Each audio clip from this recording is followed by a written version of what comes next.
Be honest, 32 kilograms, is that a lot? Or not really? No, it's not a lot. Until the moment you try an old school strength exercise, when you take a kettlebell and lift it with one hand, from the floor, overhead, when the kettlebell rests in your palm, not hanging from the fingers, but supported by the whole hand, the whole body, under full control. That's the moment when you understand something important. Strength is not luck, it's not a sudden effort.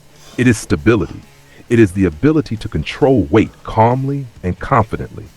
That's why a kettlebell of this weight is more than enough to build real strength, not gym strength, not show strength, but strength that stays with you for years. In old training books, one principle was always clear. Strength begins with preparation.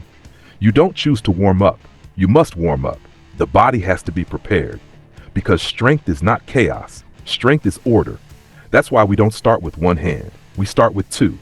Two hands, solid lifts, controlled movement, just like it was done in the past. Old school training always followed the same path. First the base, then speed, then complexity. First you feel the weight, then you learn to control it. And only after that you move fast. Never the other way around. There were no machines, no modern methods, no endless variations. There was the kettlebell, and there was movement. Old strength manuals said it clearly. Strength is built not by records, but by repetition.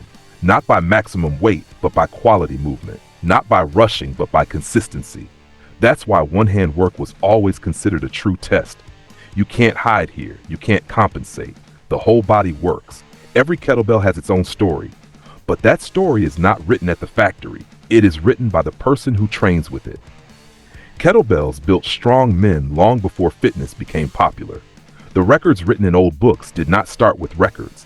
They started with simple exercises, with discipline, with patience, with the desire to become a little stronger every time. Today, I will show you a complex made of simple exercises, simple in form, demanding in respect. We will start with two hands. We will prepare the body, warm up the joints, and only then move into faster work. Because this is how real strength is built.